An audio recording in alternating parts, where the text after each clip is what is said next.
يا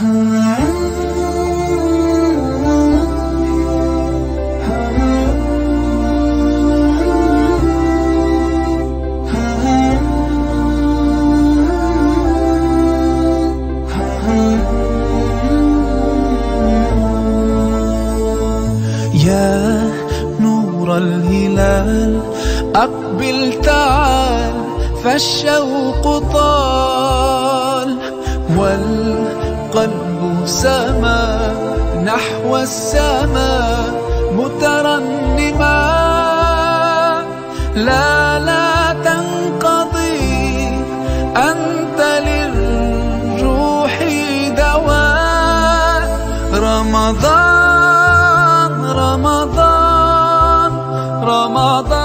أعوذ بالله السميع العليم من الشيطان اللعين الرجيم. بسم الله الرحمن الرحيم، والصلاة والسلام على أشرف الأنبياء والمرسلين نبينا محمد وعلى آله وصحبه ومن اقتفى أثرهم إلى يوم الدين. وسبحانك اللهم لا علم لنا إلا ما علمتنا إنك أنت العليم الحكيم.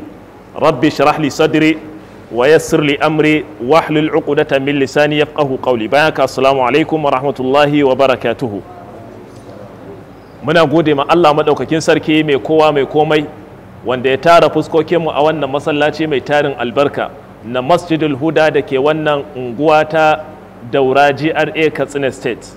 A yau muna 1 ga watan Ramadan, hijira annabi sallallahu alaihi wasallam 1445 daga birnin Makka zuwa Madina, wanda ya daidai da 11 ga watan March shekara ta 2024 miladiya.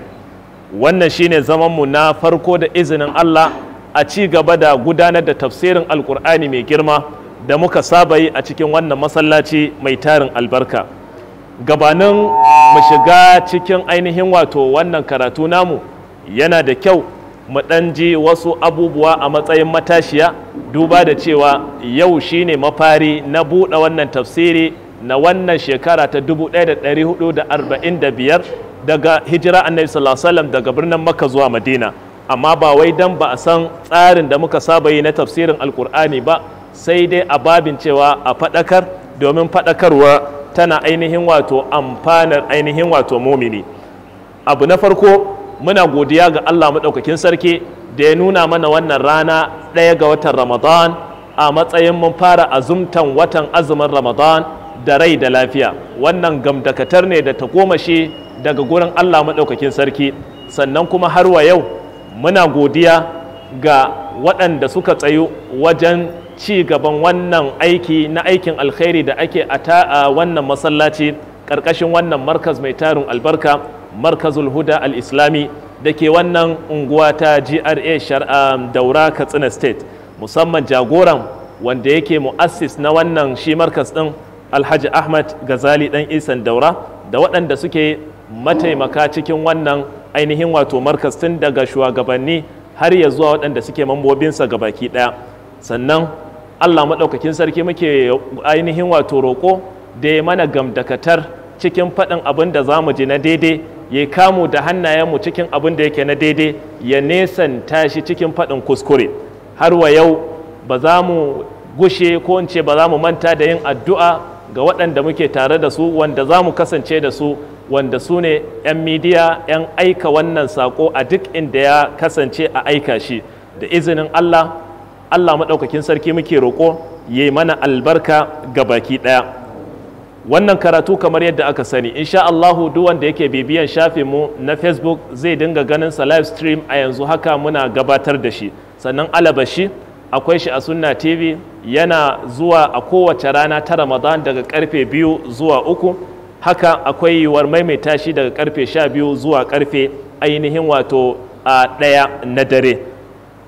Allah maɗaukakin sarki muke roƙo ya sakanya ma dukkanin wanda yake da hannu cikin ciyar da wannan markazi gaba, ya sanya shi a mizanil hasanat, innahu waliyu dhalik wal qadiru alai. Gaba ta biyu, yana da kyau kamar yadda muka sha faɗi cewa Hausawa suna cewa hangen dala ba shiga birni ba, ma'ana wai ka hanga ka hango menene za ka shiga wancan garin, menene a ciki, ba kawai idan ka ji an ce ga gari kai ma ka shiga ba. Yana da kyau ka san me ke faruwa a wannan garin wace waina ce ake toyawa sannan kai tsalle ka shiga, za ka shiga da shiri da kintsi da kyau. Abinda nake nufi manhaji fi tafsir, tsari na dangane da tafsirin alkur'ani mai girma da muka saba gudanarwa. Sanin kowa ne, duk mai bibiyar mu ya san tsarinmu a tafsiri, amma duba da a maimaita ɗin, maimaitawar tana sanya hakan ya tabbatu a cikin kwakwale, mutum ya san ina ka fito kuma ina za ka je. Da izinin Allah muna nan dai akan tsarinmu na at-tafsiru tahlili, ma'ana tafsiri mu nemi ƙur'ani ya fassara ƙur'ani, idan ba mu samu ba mu nemi aya a sunna ta annabi sallallahu alaihi wasallam ta fassara wannan ayar abin da ake nufi. Idan ba mu samu ba mu muskuta cikin zantuttuka na sahabbai, kusantuwarsu da lokacin saukar wahayi. Idan ba mu samu ba mu leƙa mu hango menene tabi'ai suka fahimci wannan aya ɗin, wanda a dunkule muna kan at-tafsiru bil ma'thuri.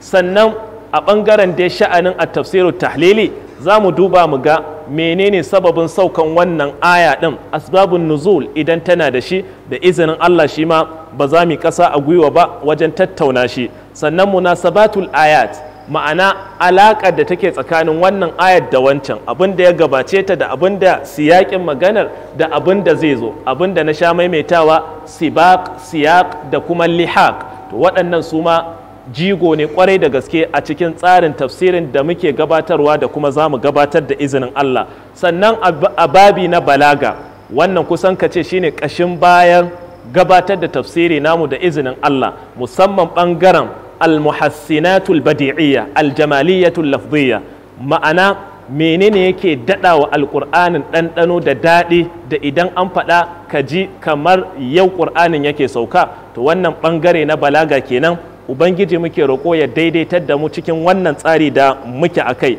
Har wa yau akwai ɓangare na nahau, gwargwadon abin da ba za mu zurfafa can ba, za mu ji li'irabin aya daidai gwargwado, domin shi li'irabin wani ɓangare ne na isar da ma'ana. Ina fata mun fahimta. Har wa yau ƙira'at shi ma jigo ne a cikin ilimin tafsiri namu da muke gabatarwa.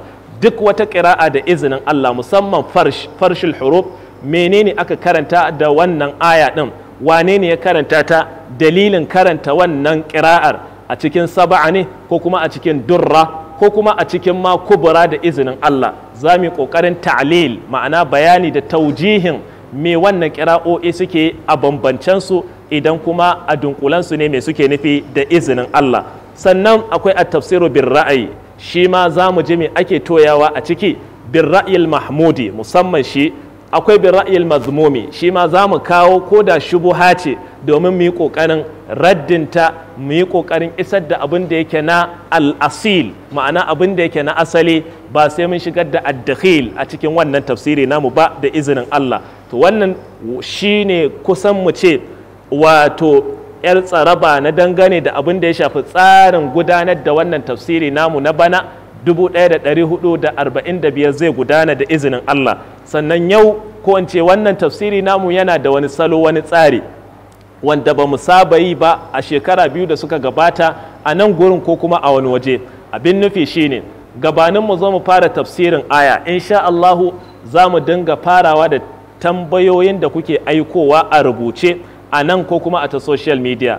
Za mu wari kamar minti 5 ko ƙasa da haka mu isar da wato tambayar da aka tambaya daidai gwargwado, ba tare da mun faɗaɗa bayani ba. Kuna da haƙƙi cikin abin da aka karanta ku yi tambaya domin a ji amsa daidai gwargwado da izinin Allah. To shi ma za mu fara gabatar da rubutattun tambayoyi mu amsa su, alabashi sai mu ji menene saƙon alƙur'ani da Allah yake gaya mana da izinin Allah. Idan ba ku manta ba, a tafsirinmu na ƙarshe a wannan zama mun tike bayani ne akan kadhalika yubayyinu Allahu lakum ayatihi la'allakum taqilun, wanda a yau muka ce za mu tashi a farkon rubu'i aya ta 243, alam tara ila alladhina kharaju min diyarihim. Malam mai Allah ya ce, a'udhu billahi minash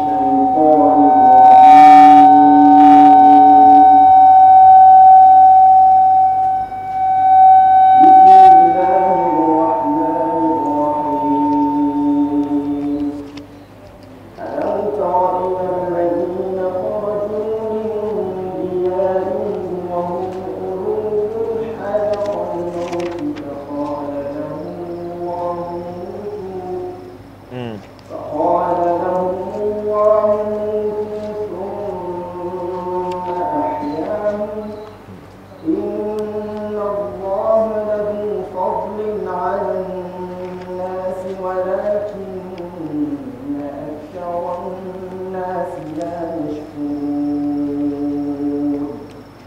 وقاتلوا في سبيل الله واعلموا أن الله سميع عليم من ذا الذي يقرض الله قرضا حسنا فيضاعفه له أضعافا كثيرة والله يقرض ويبسط وإليه ترجعون. Ubangiji Allah maɗaukakin sarki ya ce, Alam tara ilal ladina kharaju min diyarihim, Alam tara, shin baka gani ba, shin baka ga ilal ladina kharaju min diyarihim waɗannan waɗanda suka fito daga gidajensu ba, wa hum ulufun su dubbai hadaral mauti saboda tsoron mutuwa. Faƙala lahumullahu mutu, sai Allah ya ce da su ku mutu. Ma'ana sai suka mutu kenan, amma ba a faɗa haka ba saboda a takaice maka batun. Faƙala lahumullahu mutu, sai Allah ya ce ku mutu, sai suka mutu. Fa ahya thumma ahyahum, sannan Allah maɗaukakin sarki ya rayar da su. Inna Allah ladhu fadlin 'ala nas, lalle Allah maɗaukakin sarki ma'abocin falala ne ga mutane, walakin na aktharan nas, sai dai da yawa daga cikin mutane la yashkuruna, ba sa godiya ga Allah maɗaukakin sarki. Wa qatilu fi sabilillah, kuma ku yi yaƙi don ɗaukaka kalmar Allah maɗaukakin sarki. Wa'lamu, kuma ku sani anna Allah sami'un alim, lalle Allah maɗaukakin sarki sami'un mai ji ne, alimun mai cikakken sani ne. Man dhallazi yuqridu Allah qardan hasana, wane ne zai bawa Allah maɗaukakin sarki rance kyakkyawa? Wane ne zai bawa Allah maɗaukakin sarki kyakkyawar rance? Fayudha'ifahu lahu, sai Allah ya ninka masa wannan rance idan zai bashi adha'afan kathiratan, ninki riɓi wanda yake mai tarin yawa. Ƙira'o'i ne guda hudu a nan za mu je su, ko dai kamar yadda muka ji fayudha'ifahu lahu, ko kuma fayudha'ifuhu bi dhammil fa, fayudha'ifuhu lahu, ko fayudha'ifahu lahu, ko fayudha'ifuhu lahu, dukkanin an karanta adha'afan kathira. Wallahu ya ƙabidu wa yabsut, Allah maɗaukakin sarki ya ƙabidu yana kame dukiya, wa yabsutu kuma yana shimfiɗa ta subhanahu wa ta'ala. Wa ilaihi turja'un, kuma ga Allah maɗaukakin sarki ne za a mayar da ku. Shakka babu akwai bayanai a ƙarƙashin waɗannan ayoyi, za mu ji ɗaya bayan ɗaya. Bari mu koma waccan aya ta 243. Allah ya ce alam tara ilal ladina kharaju min diyarihim. Lafazin alamtara ana bayani ne akan alamtara, shin baka yi duba ba? Lafazin alamtara yana da zuwa a alkur'ani mabambanta kala-kala, za mu ji yanayin yadda yake zuwa da ma'anoninsa. A nan gurin idan aka ce alamtara, asalin ru'ya ɗin nan abinda ake nufi da ru'ya ba ana nufin ru'yatul basar ba wai ana nufin gani na abin da ya shafi ba ana nufin gani na ido ba, a'a ana nufin ru'yatul qalbi wa alfikir, ma'ana gani na abin da ya shafi zuciya da gani na abin da ya shafi tintintini. Saboda idan ka ce alamtara, khitabi ne ake yi da annabi sallallahu alaihi wasallam, amma almurad ana nufin ummatuhu sallallahu alaihi wasallam. Shin ba ku ga wani irin gani? Ai mu ba mu gansu ba, annabi bai ga waɗanda ake ba su labari a kai ba. Waɗanda ake bayani wasu mutane ne da sun gabaci annabi sallallahu alaihi wasallam. To abin da ake nufi, shin baka sani ba, ma'ana irin wannan sanin da yake hukuntuwa dole ka yi ilimi. Ina fata mun fahimta. To shi yasa wasu wajen fassara alamtara sai su ce baka san, an fahimta? To ma'anonin dukkanin babu ainihin wato cin karo, da wanda ya ce shin baka san, da wanda ya ce shin baka ga, saboda ganin da ake nufi shine gani na zuciya. Shi kuma gani na zuciya ba zai samu ba sai akwai tintintini, shi kuma tintintini ba zai ba sai akwai me, sai akwai ilimi. Ina fatan fahimta. Gabanin mu ji yanayin zuwan alamtara cikin Qur'ani, su wane ne ake bayani da su a nan bangaren? Waɗanda ake bayani da su,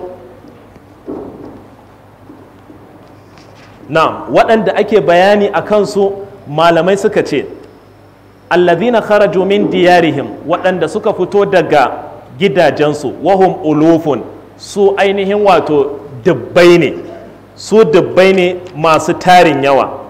Haka Allah maɗaukakin sarki ya faɗa a nan gurin, wahum ulufun hadaral mauti, sun fito daga gidaddajinsu hadaral mauti saboda tsoron mutuwa. To menene ya faru? Malaman tafsiri suna kawo abubuwa kamar haka.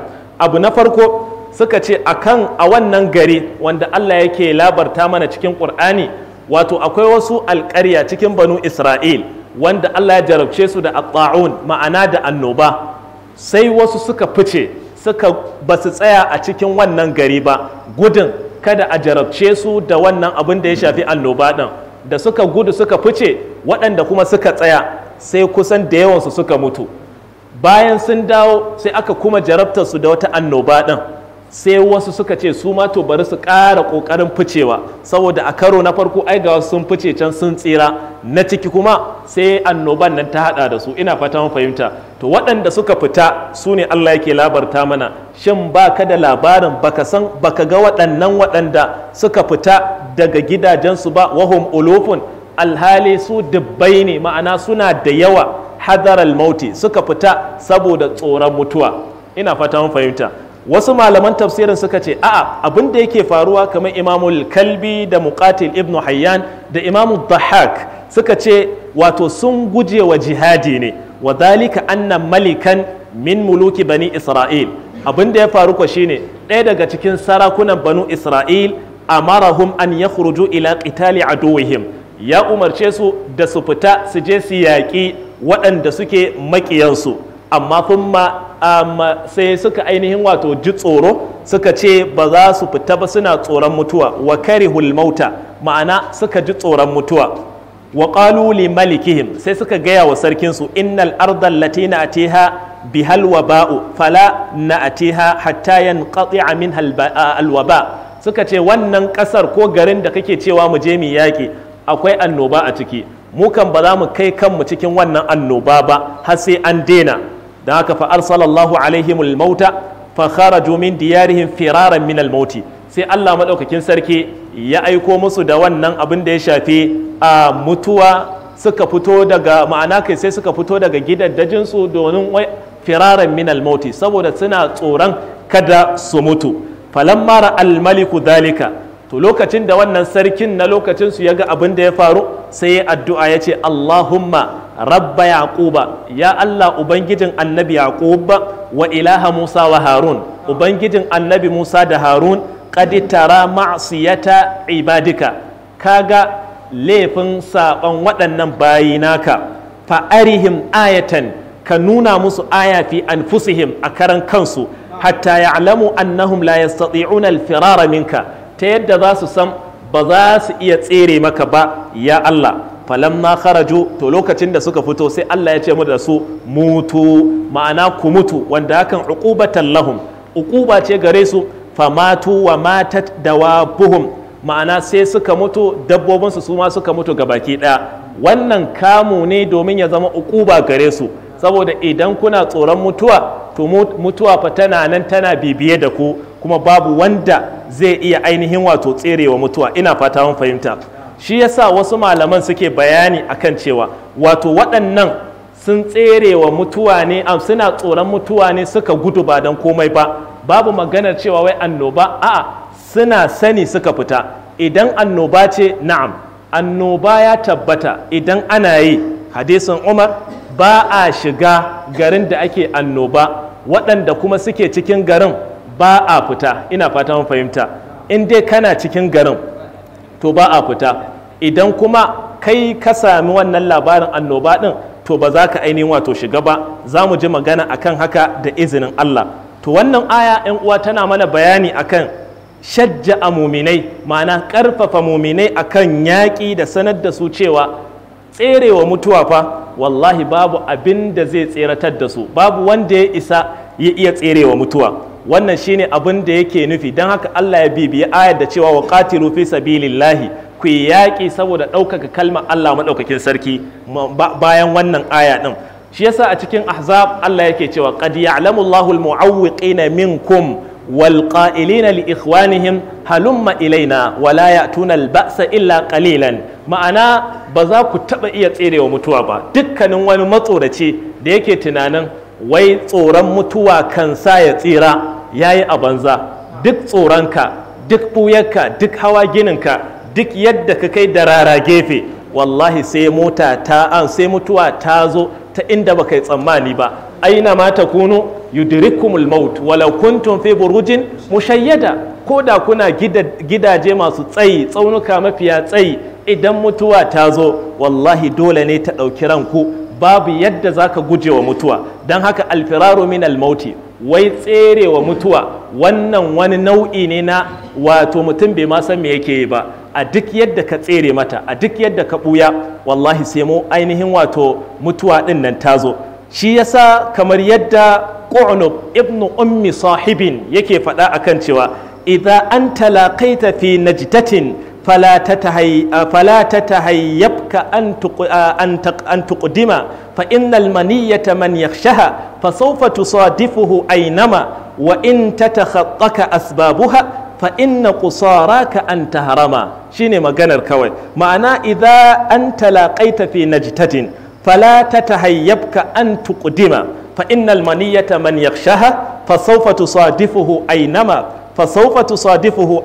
wa in tatakhattaka asbabuha fa inna qusaraka an tahrama. Akwai Zuhair shi ma yana da faɗi irin wannan, yake cewa ra'aytul manaya khabta ashwa'a man tusib tumithu wa man tukhti yu'ammar fayahrami. Ma'ana ra'aytul manaya, ni na ga mutuwa khabta ashwa, ma'ana tana buge mutane ashwa'iyyan, ma'ana babu lissafi babu kirge, in ta zo sai ta tafiyar da mutum. Man tusib, wanda ta iya samunsa wannan mutuwa ɗin, tumitu, to za ta kashe shi. Wa man tukhti, wanda kwa ya kuskure wa wannan mutuwa ɗin, ma'ana lokacinsa ne bai yi ba kawai, yu'ammar, za a ɗan jiyar da shi daɗe, fayahrami, ya kai lokacin tsufa. Wa man nu'ammirhu nunakkisu fil khalqi, in ji Allah maɗaukakin sarki. Wani kamar yadda Abu Tib shi ma yake faɗa, wa idza lam yakun min al-maut buddun fa min al-ajzi an takuna jabana. Ma'ana wa idza lam yakun min al-maut buddun, wa idan babu makawa dole sai mun mutu, dole sai kowa ya mutu, fa min al-ajzi an takuna jabanan, to ai kasawa ne, yana daga cikin gajiyawa ka zama matsoraci.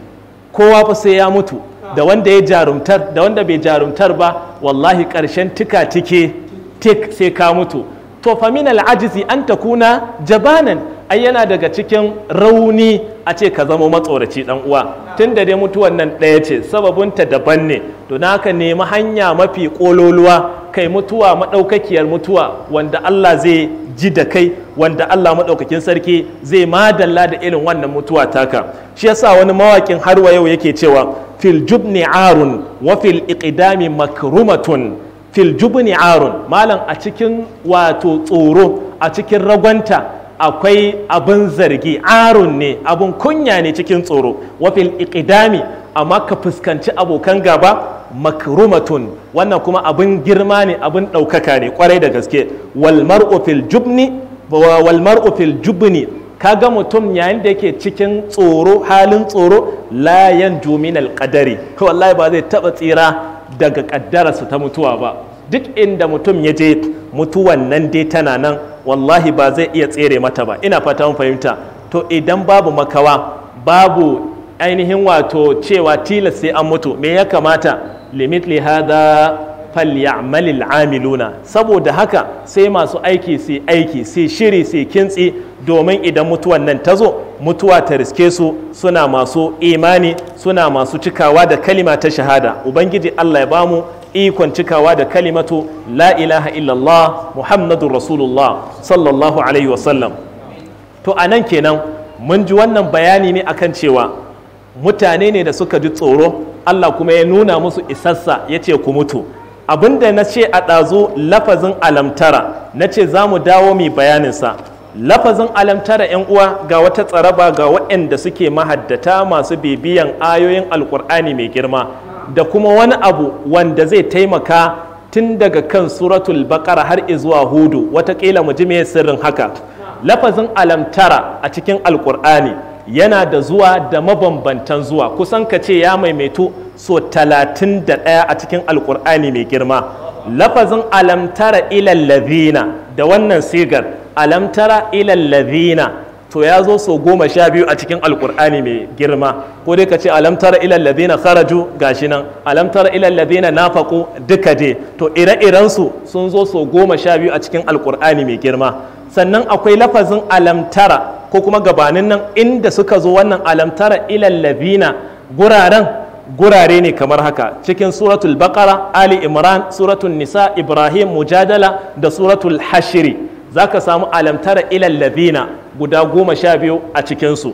Akwai alamtara ilal mala'i guda ɗaya ce tak tilo a cikin alkur'ani cikin suratul baqara, alamtara ilal ladhi hajja ibrahima fi rabbih an atahu allahul mulk idh qala ibrahim rabbi alladhi yuhyi wa yumit qala ana uhyi wa umit ko qala ana uhyi wa umit ko duk an karanta da haka.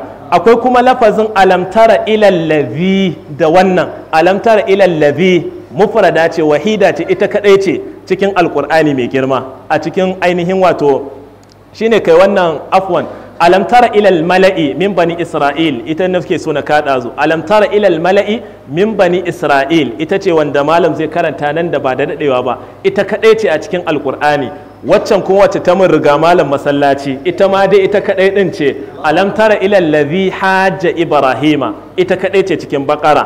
Alamtara ila rabbika ita ma ita kadai ce a cikin alkur'ani. Je ka cikin ainihin wato furqan alamtara ila rabbika kaifa madda dhil, ya ba sai na karasa ba ko har yau a cikin qur'anin dai alamtara annahum ita kadai ce, kaga babu ila. Alamtara annahum wace kenan? Alamtara annahum fi kulli wadin yahimun a cikin shu'ara ita ma guda ɗaya ce. Sannan alamtara anna ita ma ɗaya ce jal. Je ka cikin maryam alamtara anna arsalna shayatina alal kafirina ta'uzzuhum azza. To yan uwa tun daga nan idan ga wata mulahaza tun daga suratul baqara sai ka zo har suratu ainihin wato hud ba za ka taɓa samun wata alamtara ila ba wacce ta ta'addi ainihin wato in dai alamtara ce wacce take babu wata alamtara tsakanin suratul baqara har sai ka zo suratu hud mai alamtara ila. Ina fata mun fahimta, ma'ana la tujad alamtara illa fi lafzi alamtara ila, babu wata irin alamtara in dai ba alamtara ila ba tun daga ina, tun daga kan ali suratul baqara har sai ka zo kan ainihin wato suratu ibrahim. Idan ka zo kuma kan suratu ainihin wato suratu ainihin wato ibrahim alayhi salatu wassalam to anan ne zaka fara ganin alamtara annallaha ta canza. Ita kuma alamtara annallaha ta zo kusan so 9 da mabambantan ci gabanta. Alamtara annallaha ci gaban sai ya bambanta. Misali alamtara annallaha khalaqa samawati wal arda cikin ibrahim ko akwai kuma ita ma ɗaya ce cikin ibrahim. Akwai alamtara annallaha yasjudu lahu ita ma ita kadai ce cikin hajji. Akwai kuma alamtara annallaha sakhara ita ma ɗaya ce cikin hajji har yau. Akwai alamtara annallaha yusabbihu lahu ita ma ita kadai ce cikin nuri. Akwai alamtara annallaha yuzji sahaba thumma yu'allifu bainahu ita ma ɗaya ce cikin nuri. Alam tara anna Allah yuliju ita ma ɗaya ce a cikin Luqman. Alam tara anna Allah ya'lamu ita kaɗai ce cikin Mujadala. ألم تر أن الله يعلم ما في السماوات وما في الأرض ما يكون من نجوى 3 إلا هو رابعهم ولا 5 إلا هو سادسهم ولا أدنى من ذلك ولا أكثر إلا هو مع إزواء شيء جل تكتكين قرآني. ألم تر أن الله أنزل أكوني تكين قرآني. ألم تر أن الله أنزل من السماء ماء guda uku ne. Akwai waɗanda suka zo ma'an fatusbiha cikin hajji. Akwai alamtara anna Allah anzala minas sama'i ma'an fa akhrajna ita ma cikin ina cikin Fatir. Alamtara anna Allah anzala minas sama'i ma'an fasalakahu yanabi'a ita ma ɗaya ce cikin Zumar. akwai kuma alam tara annal fulka jal tilo take a cikin alkur'ani cikin luqman. Akwai alam tara kaifa uku ne, fa'ala biyu ne, alam tara kaifa fa'ala biyu ne, amma alam tara kaifa uku, ma'ana alam tara kaifa. To abin da ya jani zuwa ga wannan ba har jin kadai ba, a duk cikin waɗannan ga 'yan uwana ɗaliban ƙur'ani, ɗaliban tafsiri, a nan gurin za ka ga akwai waɗanda suke ganin cewa wato lafazin alamtara baya ta'addi da kowane harafi in ba ila ba, kai har sai suka mayar da alamtara ila lazimi ne ba muta'addi ba ne. Wannan kuma tsaraba ce ta nahawu, ma'ana sai suka mayar da wannan alamtara ila ɗin fi'ilin wato ba muta'addi, baya ta'addi da kansa, sai dai ya zamo lazimi ne kawai alamtara ila. To wannan kuma gaskiya ba daidai bane a cikin alkur'ani, a cikin kuma harshen larabci. Abin da yake nuna maka ɗin cewa alamtaran yana iya yin ta'addi da kansa shine faɗin bijimin mawaƙi kuma dutse a harshen larabci. Je ka cikin shu'ara na ainihin wato jahiliya, musamman imru'ul qais, yana da faɗi yake cewa alam tara yani kullama ji'tu tariqan wajadtu biha tiban wa illam tatayyabi. A nan gurin kaga alam tara yani bai ce alam tara ya ilayya ba, kuma idan da alam tara ila dole ta ta'addi wato lazimi ne, to da haka zai faɗa. To dai yan uwa abin nufi a nan shine wannan lafazi yana da yanayin yadda yake zuwa a cikin alkur'ani mai girma, kuma wannan din ba lazim bane, yana yin ta'addi da karan kansa kamar yadda wasu malamai din suka faɗa. Abin da ya rage mana a wannan ayar, Allah ya ce alam tara ilal ladina kharaju min diyarihim wa hum ulufun, ma'ana su waɗanda suka fito din nan wa hum ulufun, ma'ana su dubbai ne. Dubbai nawa? 5,000, 3,000, 4,000, 8,000, 10,000, 10,000 nawa? Akwai saɓani na malamai wanda sun faɗi adadin mablag ɗin wannan. Ata al-Khurasani ya ce su 3,000 ne. Wahab ibn Munabbahin ya ce su 4,000 ne. Wasu kamar Muqatil da Kalbi suka ce su 8,000 ne. Wasu kuma malaman suka ce su ainihin wato 10,000 ne zuwa sama. To amma abin da ke aulal aqawili bis sihha, zance mafi inganci mafi kusa da daidai shine su ɗin sama suke da 8,000. Kun san me yasa? Saboda lafazin uluf ai jam'i ne na kasra, yana daga cikin menene wato jam'ul kathir, afwan yana daga cikin jam'u al-kathir. Idan da ainihin wato jam'i ne na qalil, to sai zama alaf za a ce, 3,000, an gane? Amma da yayin da suna da yawa sai zama uluf, shi kuma uluf din nan yana farawa daga nawa ne? Daga ainihin wato abinda da ya fuka ce daga 8,000 zuwa sama, zuwa 10,000 zuwa sama. Wannan shine zance mafi inganci, ma'ana su dubbai ne, wahum ulufun. Har wa yau a cikin ad-dakhil fi tafsir akwai wasu waɗanda suka raunana fahimta cikin wannan, sai suka ce wahum ulufun, ma'ana su ɗin waɗannan da suka fito, wai wahum ulufun, su ɗin suna da zukatansu a ɗinke suke, zukatansu wuri guda suke, ma'ana suka ɗauki wannan uluf ɗin ta ɓangaren abin da ya shafi ainihin wato ulf, wanda kamar ka ce ainihin wato ƙa'id da ƙu'ud, an gane? Amma wannan gaskiya dakhilun ne fi tafsiri an tariqin lugha, ta ɓangaren lugha aka kutse, ba daidai bane. Abin da yake tabbas wahum ulufun, su dubbai ne, sama da 8,000, sama da ainihin wato 10,000. Abin da yasa suka fito ba komai bane ya ja su haka, sai hadar al-maut, wato tsoro ne kawai na mutuwa. Yan uwa, abin da zamu dauka a wannan aya ta farko abubuwa ne kamar haka. Na farko, la firara min qadrillahi ta'ala, wallahi babu wanda ya isa ya gudarwa kaddara ta Allah madaukakin sarki, an gane? Shi yasa muka ce ya inganta daga annabi sallallahu alaihi wasallam yana faɗi, idza sami'tum bihi bi ardin, idan kuka ji labarinsa me kenan wannan annoba din, fala taqdimu alaihi, kada ku ce to ai shikenan bari mu je gare shi.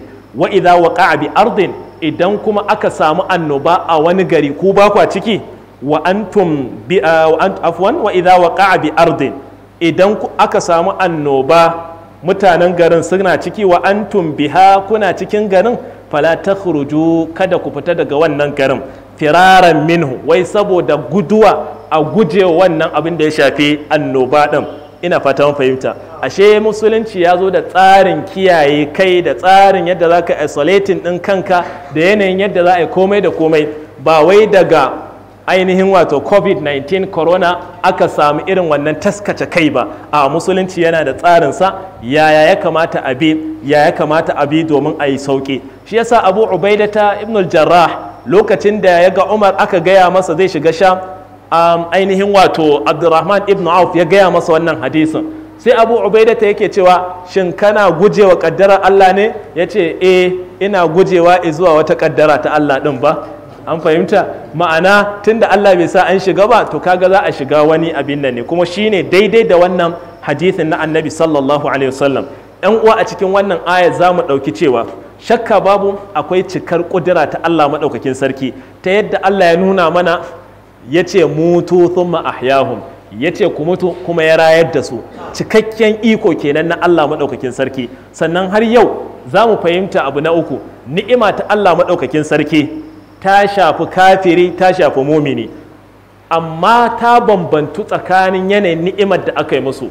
Ni'imar da Allah maɗaukakin sarki ke yi wa muminai ni'ima ce a duniya da kuma ni'ima a lahira. Duk wani kafiri in kaga an bashi wata ni'ima ta Allah, to ni'imarsa kadai ta duniya ce. La yaghurrannaka taqallubul ladina kafaru fil bilad mata'un qalil thumma ma'wahum jahannam. Ma'ana kada wannan jujjuya wasu a garuruwa ya ruɗe ka, dan jin daɗin kankani ne, in ji Allah maɗaukakin sarki. Kai kuma Allah ya ce ka yi roƙo akan wa minhum man yaqulu rabbana atina fid dunya hasana wa fil akhirati hasana wa qina azaban nari. Ina fata mun fahimta. Abu na gaba, yan uwa, Allah maɗaukakin sarki a nan gurin ya nuna mana cewa Allah ya ce mutu, faqala lahumullahu mutu. Allah ya ce da su ku mutu. Wa ya ce da su? Allah ya ce da su ku mutu. Kenan Allah yana magana, ma'ana Allah maɗaukakin sarki yana zance bi hurufin murattaba, da haruffa waɗanda suke murattabai. In aka ce hurufin murattaba, waɗanda suke haɗuwa daga kaza zuwa kaza. Kuma wannan raddi ne akan wasu waɗanda suke bayani akan cewa zance na Allah maɗaukakin sarki huwal ma'anal qa'im bi nafsihi. To wannan akwai kuskure cikin maganan nan. A zancen Allah yana murattab ne, an gane? Kuma har yi wa yau wani zai ce to ya za ka yi da faɗin Allah inda yake cewa idza arada shay'an an yaqula lahu kun fayakun. Wasu sai su zato akan cewa wato zance na Allah maɗaukakin sarki kadai abin da yake yi, idza arada shay'an, idan ya ce wani abu kun, sai ya ce kasance, fayakun, sai ya kasance. Haka ne? Wasu haka suke zato cewa Allah maɗaukakin sarki kadai abin da yake nufi sai ya ce kun, baya iya bayanin ya ce ya kai abu kaza kasance abu kaza da kaza. Allah ya sa ana tare da ni. Abinda wasu ke tunani kawai abinda Allah yake yi kun sai ya kasance, baya iya yin magana da wani abu ya ce kaza ya ce kaza. To kaga wannan ba daidai bane. Allah yakan yi magana yadda ya so, kamar yadda ya zo cikin hadisi ingantacce. Allah maɗaukakin sarki kaga ya umarci alƙalami, ya ce uktub, qala rabbi madha aktubu, ya ce ya ubangiji me zan rubuta. Allah ya umarce shi da dukkanin abin da zai rubuta. Kaga kenan Allah yana magana. Amma idan abin da ake so ka gane na kun ɗin nan, ana nuna maka cewa idan Allah ya faɗi magana to ya zartu, kamar kawai ya zamo kasantacce ne kawai. Innama idza arada shay'an an yaqula lahu kun fayakun. Allah ya ganar da mu.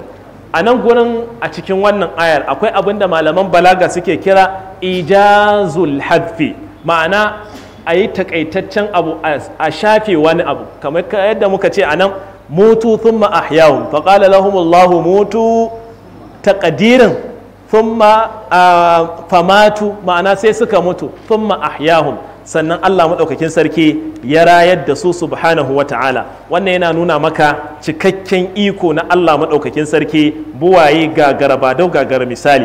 Wa qatilu fi sabilillah. Na'am. Wa qatilu fi sabilillah wa'lamu anna Allaha sami'un 'alim.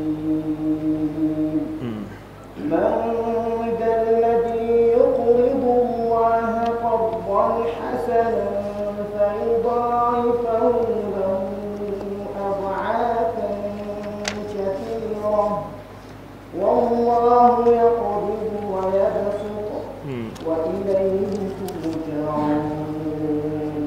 na'am ubangiji Allah madaukakin sarki yace wa qatilu fi sabilillah kuma ku yaki dan ɗaukaka kalmar Allah madaukakin sarki wa'lamu ku sani anna Allah sami'un lalle Allah madaukakin sarki sami'un mai cikakken ji ne alimun kuma mai cikakken ilimi ne subhanahu wa ta'ala. Wannan ayoyi idan kuna bibiye da mu sun sha maimaituwa musamman a ayoyin da muke bayani dangane da aya ta yaƙi, manufar halasta yaƙi da jihadi da kaza wannan ba sai mun maimaita shi ba duba da ainihin wato ayoyin sun maimaitu da yawa. Kaɗai abin da za mu ce wannan yake alamta mana wannan ayar da muka ji ta sama tana bayani ne akan matsorata marasa son fita yaƙi, matsorata waɗanda ba za su fita yaƙi ba su yi ta ba da hanzare-hanzare, su yi ta ba da uzurin ƙarya, duk wani aikin gayya, aikin da ake so a taimaka wa addinin Allah ba za ka taɓa samun su a wannan gurin ba. To irin waɗannan su Allah maɗaukakin sarki yake zargi, ina fata mun fahimta.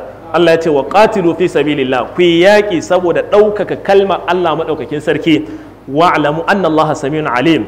Man dhallazi yuqridu Allah qardan hasana, wane ne wanda zai ba wa Allah maɗaukakin sarki ainihin kyakkyawan rance shine qardan hasana, wane ne zai ba mu Allah maɗaukakin sarki kyakkyawan rance? Lalle kenan ana ba wa Allah maɗaukakin sarki rance, to amma wani irin rance ake nufi zami bayani bayan mun ji waɗannan kira'o'in. Idan ka ba wa Allah rance fa yudha'ifahu lahu, Allah zai ruɓanya, zai ninka maka wannan rance da ka bayar adha'afan kathiratan, ninki mai tarin yawa. Mun ce akwai kira'o'i a nan gurin, akwai fa yudha'ifahu lahu, akwai fa yudha'ifuhu lahu, akwai fa yudha'ifahu lahu, akwai fa yudha'ifuhu lahu. Kira'o'i ne guda ainihin wato hudu, kamar yadda ainihin wato Imam Shatibi yake faɗa, yudha'ifahu irfa' fil hadidi wa ha huna sama shukruhu wal ainu fil kulli thuqila kama dara waqsur ma'a mudha'afatin wa qul izuwa karshe asaitum. Me ake nufi da nan?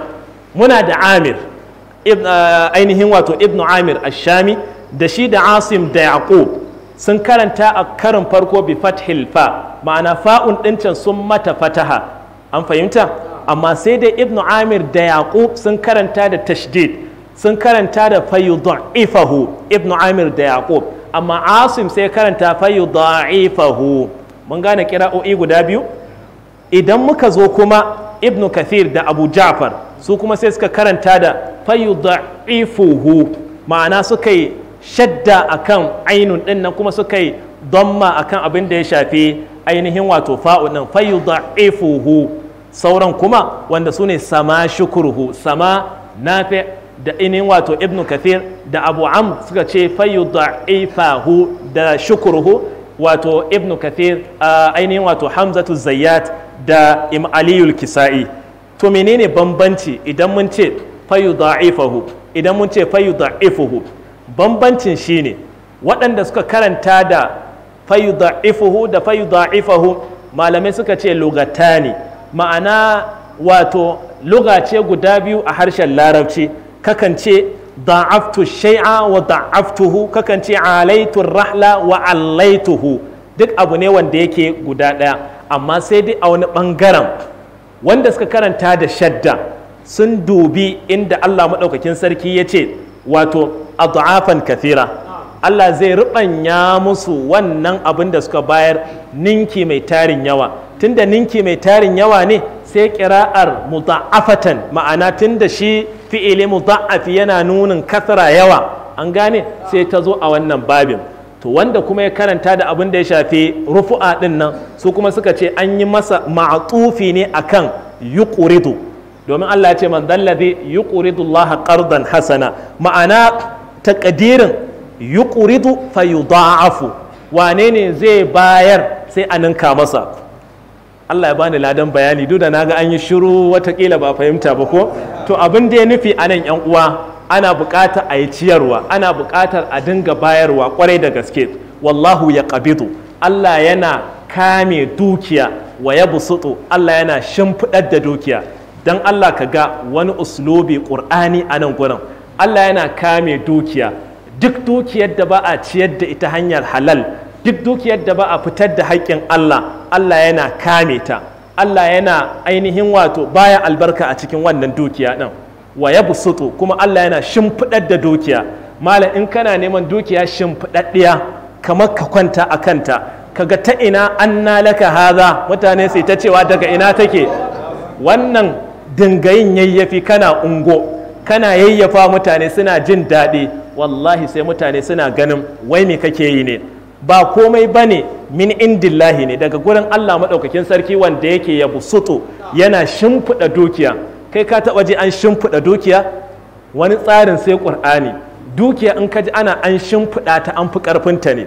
A shimfiɗa dukiya a kwanta a tada ita, wannan sai Allah, in Allah ya so ya bayar. Shi yasa a kullum akwai mala'iku guda biyu. Ɗaya musamman a Ramadanun nan yana cewa Allahumma a'ti munfiqan khalafan, ɗayan kuma yana Allahumma a'ti mumsikan talafan. Ya Allah, dukkanin wanda ya bayar yake ciyarwa, Allah ka maye masa gurbin abin nan da ya ciyar. Duk abin da ya bayar Allah ka ruɓanya masa shi. Mathalul ladhina yunfiquna amwalahum fi sabilillah kamathali habbatin ambatat sab'a sanabila fi kulli sumbulatin mi'atu habba wallahu yudha'ifu liman yasha. Allah yana ruɓanyawa sama ma da yadda ya so. Ɗayan kuma yana, ya Allah, dukkanin wanda ya kankamo ya riƙe ya ɓoye, to Allah kai ma ka riƙe masa. Allah ka riƙe dukiyar nan ka lalata ta. Wallahi dukkanin wanda ya riƙe dukiyarsa, wai shi wayo da dabara baya so a raɓe shi, baya so ya fito da ita a aikin Allah maɗaukakin sarki. Za ka yi duk calculation ɗinka, za ka buga, za ka tara, za ka kwashe, za ka yi duk lissafin duniya, duk inda ka ƙare a lissafi, amma sai Allah ya kawo maka wani wanda ya fi ka iya lissafi, ko wata wacce ta fi ka iya lissafi. Wasu yaran tun kana kan gadon rashin lafiya za su baje gadonka, kana ji kana gani ba yadda za ka iya.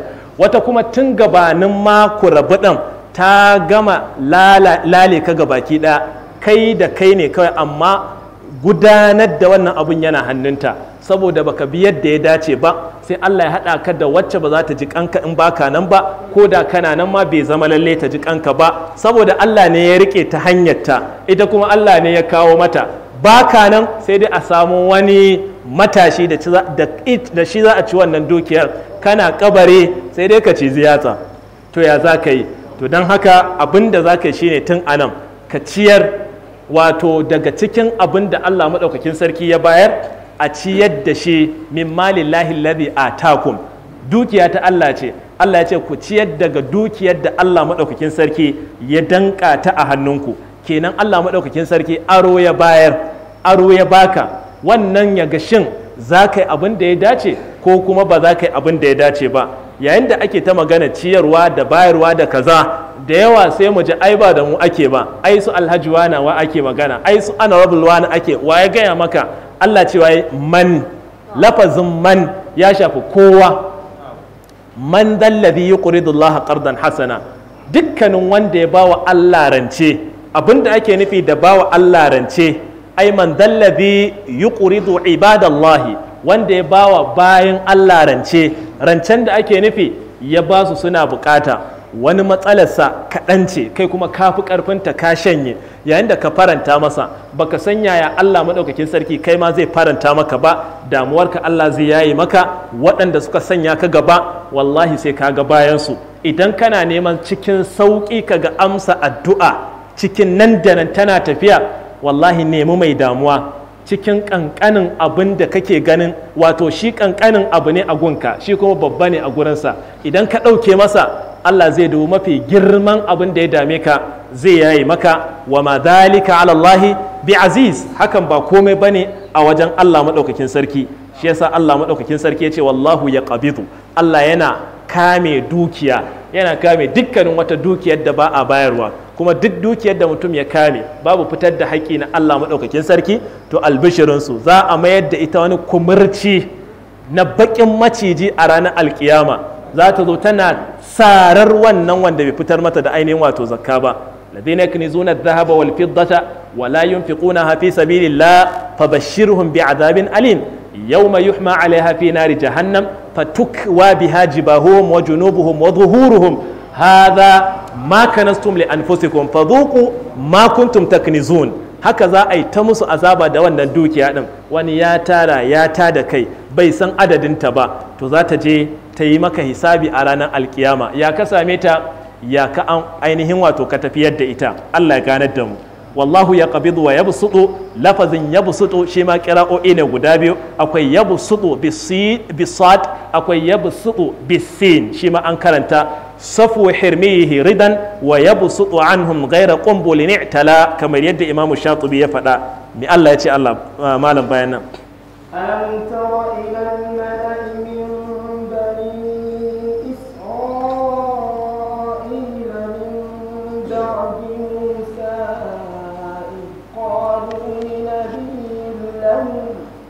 إذ قالوا لنبي له ابعث لنا ملكا نقاتل في سبيل الله قال هل عسيتم إن كتب عليكم القتال ألا تقاتلوا قالوا وما لنا ألا نقاتل في سبيل الله وقد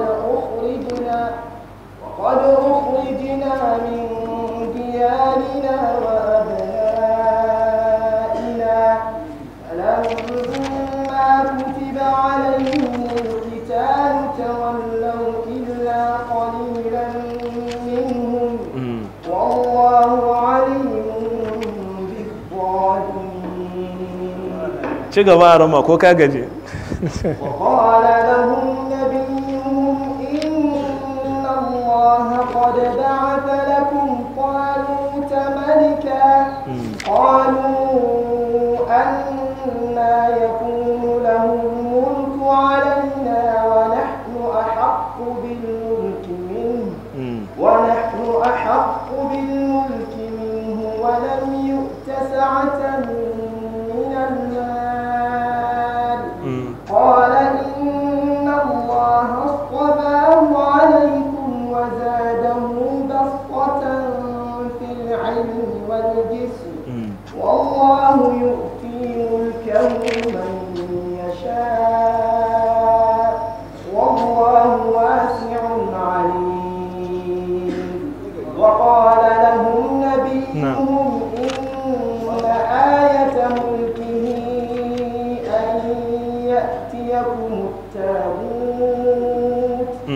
أن يأتيكم التابوت فيه سكينة من ربكم وبقية مما ترك آل موسى وآل هارون تحمله الملائكة إن في ذلك لآية لكم إن كنتم jazakumullahu khairan malam. Ubangiji Allah madaukakin sarki yace alam tara ilal mala'i min bani Isra'il. Taban sai dai mu fassara ayoyin warwara da bayani cikakke, wannan sai zuwa gobe da izinin Allah. Na bar malam ne ya karanto mana kissa ta ainihin wato jafa'i da ta'annuti na banu Isra'il da yadda suka kasance suna yi ga ainihin wato annabawansu da sarakunansu. Allah anan ya ce alam tara, shin baka gani ba, shin baka sani ba, shin baka yi duba ba, duk mun ji irinta a baya. A baka ga ainihin wato alam tara ilal mala'i, shin baka ga ainihin wato wasu manya daga cikin bani Isra'ila ba min ba'di Musa, bayan annabi Musa alaihi salatu wassalam, idh qalu li nabiyyin lahum, a lokacin da suka gaya wa annabinsu. Wane ne wannan annabin? Za mu ji wane ne shi da izinin Allah. Lokacin da suka je da shi, iba'at lana malikan, ka naɗa mana wani sarki. Ashe annabi shi ke naɗa musu sarki, shi yake naɗa musu president, shi yake naɗa musu governor, shi yake naɗa musu jagora. Annabi a matsayin malami babba ne a lokacin. Ashe har a baya malami yana da taka rawa a siyasar baya, ya ba zai taka ba kuma a yau. To don haka za mu ji bayanin nan da izinin Allah. Suka ce iba'ad lana malikan nuqatil fi sabilillah, ka naɗa mana sarki nuqatil fi sabilillah, wanda zami yaƙi a tare da shi saboda ɗaukaka kalmar Allah maɗaukakin sarki. Ƙala, sai wannan annabi ya ce hal asaitum shin yanzu kuna tsammanin in kutiba alaikumul qitalu idan an farlanta muku yaƙi Allah tuqatilu kada ku zo ku ƙi, shin ba za ku ƙi yin yaƙi ba? Shin kuna tsammanin idan an farlanta muku yaƙin ba za ku ƙi yin yaƙin ba? Qalu sai suka ce wa malana Allah nuqatila fi sabilillah, yo me zai sa ba za mu yaƙi saboda ɗaukaka kalmar Allah ba? Kaji kamar gaske ko? Wa qad ukhrijna min diyarina, alhali an fitar da mu daga gidajenmu wa abna'ina da kuma 'ya'yanmu. Falamma kutiba alaihimul qitalu, lokacin da aka farlanta musu kwayakin tawallau sai ga sunan sun bijire illa qalilan minhum, sai kaɗan daga cikinsu. Wallahu alimun bi zalimin, kuma Allah yana da sani cikakke dangane da azzalimai. Wa qala lahum nabiyuhum, sai wannan annabi nasu dai yace da su inna Allah, haƙiƙa Allah maɗaukakin sarki qad ba'atha lakum taluta malika, haƙiƙa Allah ya naɗa muku taluta a matsayin sarki, a matsayin jagora gare ku. Qalu sai suka ce anna yakunu lahul mulku alaina, ta ƙaƙa ta yaya taluta zai zamo yana da mulki shine sama da mu, wa nahnu ahaqqu bil mulki minhu, alhali mu muka fi shi cancantar wannan mulki. ولم يؤت ساعة من المال ولم يؤت ساعة من المال alhali ba a bashi wata dukiya yalwatacciya ba a bashi wata yalwatacciyar dukiya ba. Qala, sai annabi ya ce inna Allah astafahu alaikum, lalle Allah ya zaɓe shi a kan ku, wa zadahu basatan fil ilmi wal jism, kuma Allah ya daɗe shi ya ƙare shi da yalwar ilimi da kuma ƙarfi a girman jiki. Wallahu yu'ti mulkahu man yasha, lalle Allah madaukakin sarki yana bada mulkin sa ga dukkanin wanda ya so, wanda bai kai ba Allah ya kai shi, wanda bai isa ba Allah ya isar da shi, wanda ba a jin sa Allah ya isar da shi, ya jiyar da shi, babu mai tambayar Allah dan me. Wallahu wasi'un alim, Allah wasi'un mai yalwa ne, alimun mai cikakken sani ne. Wa qala lahum nabiyuhum, annabin su har wa yau yace da su inna ayata mulkihi, alamar cancantar mulkin ɗaluta a kanku an yi atiyakumu tabutu, shine wannan akwatin ya zo muku, fihi sakinatun min rabbikum, a cikin akwatin nan akwai sakina, akwai nutsuwa daga wajen ubangijinku, wa baqiyatun mimma taraka alu Musa wa alu Harun, da kuma sauran abubuwan da iyalan annabi Musa da Haruna suka bari, tahmiluhul mala'ikatu, mala'iku suna ɗauke da wannan akwatin. Inna fi dhalika la'aya, lalle fa a cikin wannan lamari akwai aya lakum gare ku in kuntum mu'minin, idan har kun kasance da gaske mu'minai ne, kun nema an baku, za ku yi imanin. Sauran fashin baki da warwara wannan sai a gobe da izinin Allah. Abinda muka faɗa na daidai ubangiji Allah ya haɗa mu a cikin ladan, na kuskure ko tuntuɓan harshe Allah ya gafarta mana. Wa bi hadal qadri kifaya, wassalamu alaikum wa rahmatullahi wa barakatuh.